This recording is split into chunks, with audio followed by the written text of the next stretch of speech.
Pinalagan mga kapatid ng Malacanang ang sinabi ng China na ang Pilipinas daw ay parang chess piece lang ng ibang bansa mga kapatid, no? Ibig sabihin tayo ay tauhan lamang. No, 'di ba noon nga tinawag nila tayo ay para daw tayong mga pawn, 'di ba? Sa mga naglalaro ng chess, alam niyo na 'di ba yung mga pawn, yung mga nasa unahan. Para lang daw tayong ganun. Well, noon pa naman talaga mababa natingin sa atin ng China, mga kapatid. Kaya nga hindi tayo nakakatanggap ng respeto sa kanila eh. 'Di ba? Ultimo UNCLOS, Court of Arbitration, may arbitral ruling na tayo mga tol, pero hindi nila yan nire-respeto. Lalo pa ngayon mga tol. Malamang tuwang-tuwa ang China ngayon sa nangyayari dito sa ating bansa. 'Di ba? Nagkakagulo, no? Nagkakahati-hati ang mga Pilipino, mga tol. Maraming tumutulig sa ngayon sa gobyerno, which is yun din naman ang gusto nilang mangyari. Humina yung pundasyon natin, mga kapatid. 'Di ba? Bakit nagkaroon ng mga pagtulig sa gobyerno? Dahil nga sa pagkakaaresto ng dating Pangulong Duterte, mga tol. 'Di ba? Naging hati, gobyerno sa gobyerno eh. 'Di ba? At ngayon ipinakita natin sa kanila na hindi kaya ng ating judicial system na litisin ang isang tao na inaakusahang nagkasala rito sa Pilipinas. Well, yun lang naman ang napapansin natin. Kaya nga siya dinala sa ICC, 'di ba? Kasi yun yung ipinapakita nating imahe ng Pilipinas eh. Hindi kaya ng Pilipinas litisin yung kaso ni Duterte. Walang nagsasampa ng kaso dito. 'Di ba? O ngayon, kitang-kita ng China kung ano ang kakayanan ng Pilipinas, 'di ba? O lalo pa silang tumatawa ngayon. Baka nga yung ibang troll na naninira sa gobyerno at naninira sa Duterte, sila rin eh. Para talagang magalit at magkaaway-away tayo rito eh, 'di ba? So ngayon, eto inalmahan ng Malacanang. Etong sinabi ng China na tayo daw ay isang chess piece lamang ng ibang bansa. Panoorin natin tong balitang to mula rito sa PTV Philippines, no? Huwag na natin patagalin pa, total wala na rin naman tayong inihintay na. Panoorin na natin to mga tol. Pinalagaan ng Malacanang ang pahayag ng China na nagsisilbi umanong chess piece ng ibang bansa ang Pilipinas. Sinabi ito ng China sa harap ng nakatakdang pagbisita ni United States Defense Secretary Pete Hegseth bukas, March 28. Ayon kay Presidential Communications Undersecretary Attorney Claire Castro, isang malayang bansa ang Pilipinas at walang sino man ang dapat manghimasok sa mga desisyong may kinalaman sa depensa at seguridad nito. Kung talaga umanong gusto ng China na mapanatili ang kapayapaan, dapat itong sundin ang international law. Well, if China really believes and concerned about peace and stability in the region, Wala naman tayong gusto talaga ng China, peace and stability sa region. Sila nga yung pangunahing gumagawa ng gulo dyan. they should abide by the international law. They should also respect the sovereignty of each country. We are not. The Philippines is no one's chess piece. We are an independent country. So kung ano man po ang ating gagawin, kung ano man po ang ating magiging proyekto patungkol sa ating military operations, ito po naman ay nasa atin na po. Wala pong pwedeng makialam dito. Tayo po ay independent at walang dapat manghimasok sa anuman po na desisyon ng ating pamahalaan. Sa lahat na lang kasi ng bagay, pinapakialaman ng China, di ba? Sa militarization natin, sa mga binibili nating assets, di ba, sa pakikipag-alyansa natin sa ibang bansa na tila ba hindi nila ginagawang makipag-alyansa, ginagawa din naman nila yon. O di ba ngayon, nababalita mga kapatid na mukhang magkakaroon ng ikalawang Typhoon missile dito sa Pilipinas na balak i-deploy ng US Navy Indo-Pacific, mga tol. Malamang sa malamang yun ay aalmahan ng China. So ano na naman ang sasabihin nila sa Pilipinas? Chess piece again, no?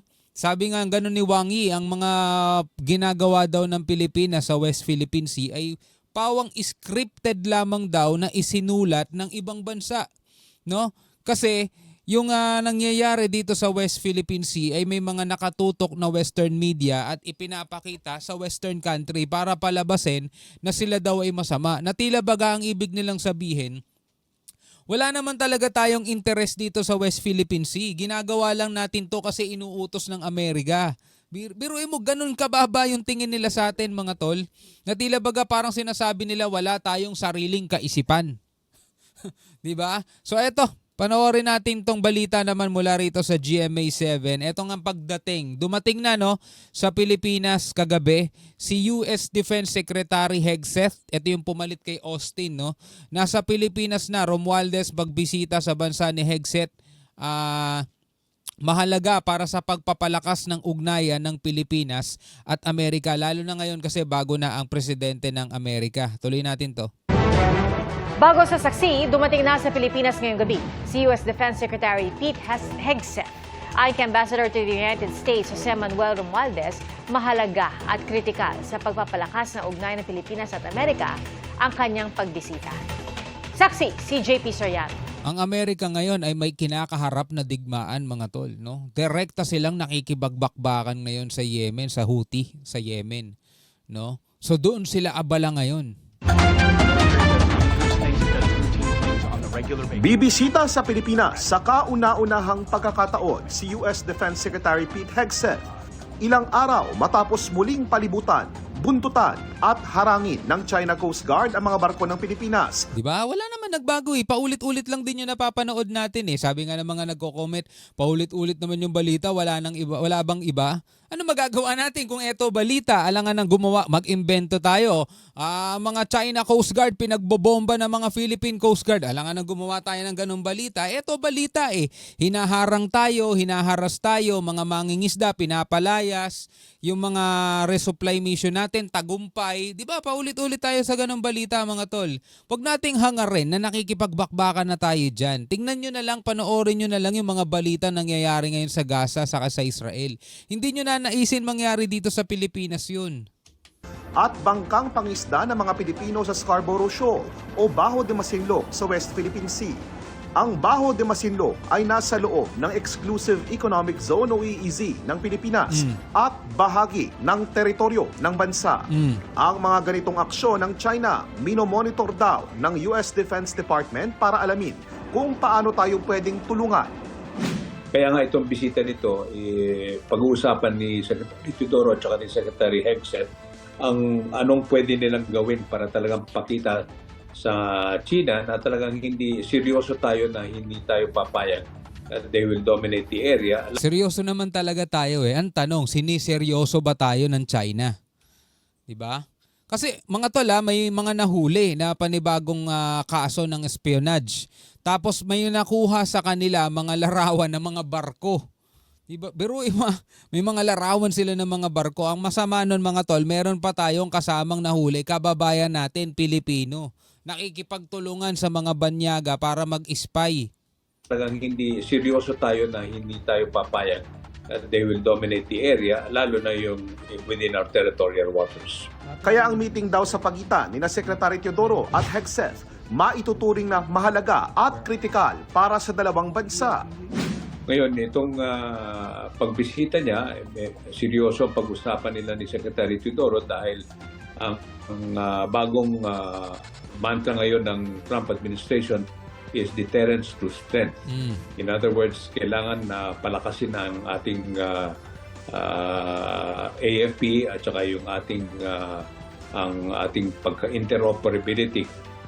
Wala pa man sa Pilipinas si US Defense Secretary Hegseth, inalmahan na agad ito ng China. Ayon sa Foreign Ministry ng China, anuman daw defense agreement ang gagawin ng Pilipinas sa Amerika, hindi raw dapat natatarget ang anumang bansa at hindi dapat nakakasakit sa kanilang interes. Tindi, no?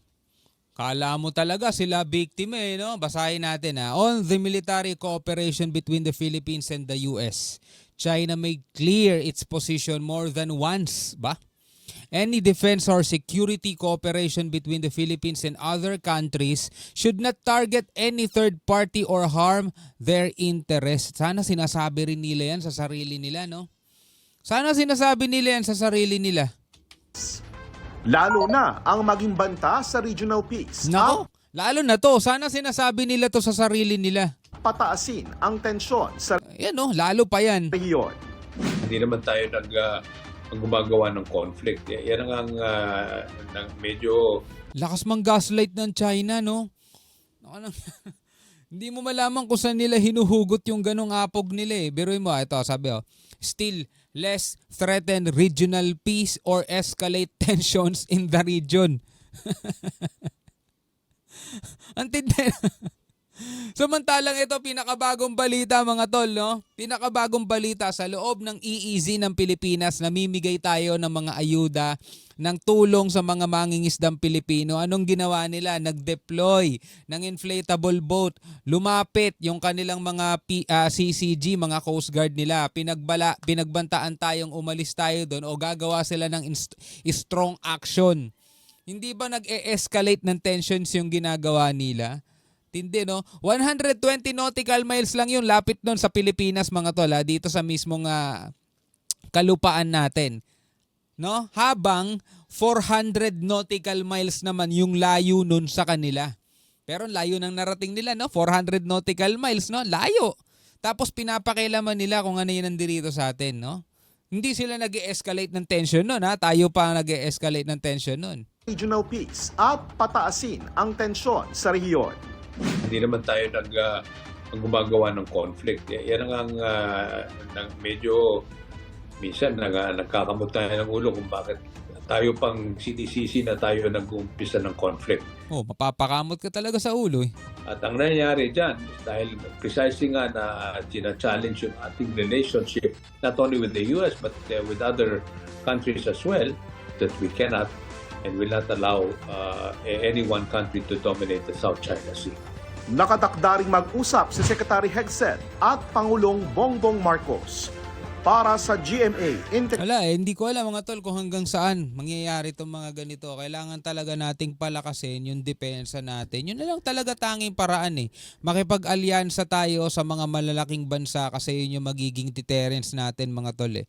Para magdalawang isip ang China na mas lalo pang gawing agresibo yung kanilang mga aksyon. Kasi sa atin mga tol, napakalayo pa natin. Kumbaga napakarami pa nating kakaining bigas para makapantay man lang sa puwersa ng China. Malamang hindi makalagpas makapantay man lang. Pero tignan mo naman mga tol, sila ang may pinakamalaking naval forces sa buong mundo. Nalagpasan pa nila US, 'di ba? So dun pa lang mga tol sa puntong yun, alam mo nang ang layo ng diferensya natin sa kanila. So ang kailangan lang talaga pagtuunan ng pansin ng ating pamahalaan na dagdagan pa sana ng mga assets, ng mga kagamitan at alam mo yun, ng mga barko kung maaari, itong ating mga otoridad para mas lalo nilang maprotektahan itong West Philippine Sea. Diba? Ikaw bilang isang Pilipino, ano masasabi mo dyan? Comment ka na lamang sa ibaba. Hanggang sa muli, ako nga pala si Shobal D. Peace out.